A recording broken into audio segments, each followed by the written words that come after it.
Токмоктогу коммуналдык ишканалар комбинатынын имаратындагы өрт саат 18:02-де толук өчүрүлдү. Бул тууралуу өзгөчө Кырдаалдар министрлигинин маалымат кызматы билдирди. Эске салсак, Ленин көчөсүндөгү өрт чыккан жерге 3 өрт өчүрүү тобу саат 7:37-де барган. 1,5 саат убакыттан соң жалын чектөөгө алынган. Кырсыктан каза тапкандар жана жапа чеккендер болгон эмес. Коммуналдык ишканалар комбинаты Токмок шаардык мэриясы тарабынан негизделген.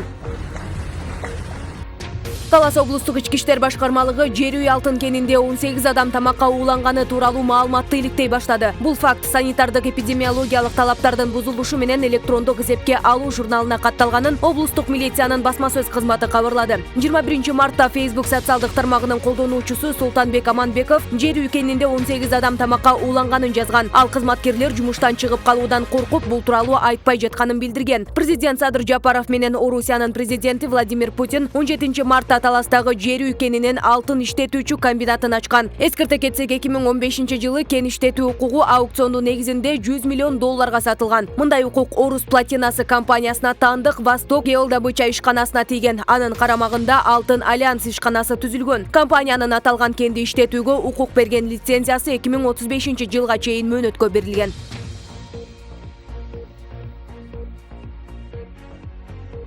Коронавирус боюнча республикалык штабтын 22 мартта берген маалыматы боюнча акыркы суткада илдет 73 кишиден аныкталды. Алардын эң көбү Бишкек шаарында 58 адам, Ысык-Көл облусунда 7, Жалал Абадта 5, Ош облусунда 2 жана Чүйдө 1 киши. COVID-19 каза болгондор катталган жок. Коронавирустан анын ичинде пневмонияны эске алганда 38 киши айыгып чыкты. Ушуну менен Кыргызстанда былтыркы 18 марттан бери COVID-19 вирусун жугузуп алгандардын жалпы саны 87.462 адамга жетти.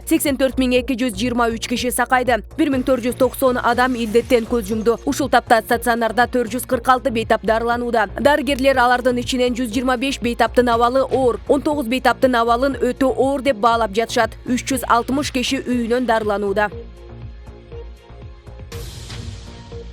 Токтогул гидроэлектр станциясын камсыздоочу суу сактагычтагы суунун көлөмү 2021 жылдын 22 мартына карата 8 миллиард 826 миллион куб метрди түздү. Электр станциялары ишканасынын расмий сайтындагы маалыматка ылайык, Токтогул суу сактагычына секундасына 100 куб метр суу агып кирип, 401 куб метр суу агып чыгууда. Расмий маалыматтарга айтылгандай, 2017-2018 жылдары Токтогул кесиндеги суунун көлөмү күз-кыш мезгилине 19,2-19,6 миллиард куб метр менен 2019 жылы жайда 16 миллиард куб метр суу болсо, күзгө чейин ал 17 миллиард куб метрге жеткен. 2007-2008 жылдары Токтогулдагы суу 7-8 миллиард куб метрге чейин азайып, элге электр энергиясын берүүгө чектөө киргизилген. Суу 6 миллиард куб метрге түшсө, ГЭС авариялык абалга кабыла турганын энергетиктер эскертишет. Токтогул ГЭСи Кыргызстанда электр жарыгынын 33%-ын өндүрөт. Суу сактагычка 19 миллиард куб метр суу батат.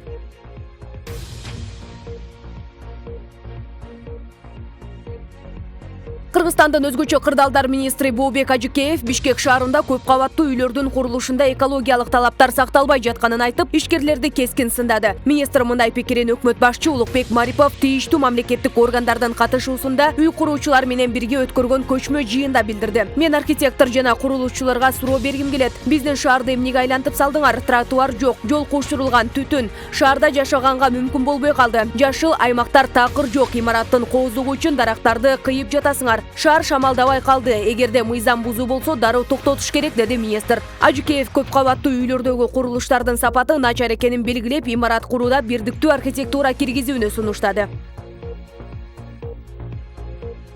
21 мартта Доха аэропортунун паркында Кыргызстандын Катардагы элчиси Чыңгыз Эшимбековдун жана Катар мамлекеттик муниципалитеттер жана айлана чөйрө министрлигинин өкүлдөрүнүн катышуусунда бак отургузуу аземи болуп өттү. Бул тууралуу элчиликтин басма сөз кызматы билдирди. Маалыматка ылайык, аталган акция Катар мамлекетинин Париж келишимине милдеттенмесинин алкагында өлкөнүн өкмөтү тарабынан кабыл алынган миллион дарак отургуз демилгесинин иш-аракеттеринин бир бөлүгү болуп саналат. Экологиялык демилге биологиялык ар түрдүүлүктү жайылтууга, абанын сапатын жакшыртууга жана зыяндуу заттардын бөлүнүшүн азайтууга багытталган.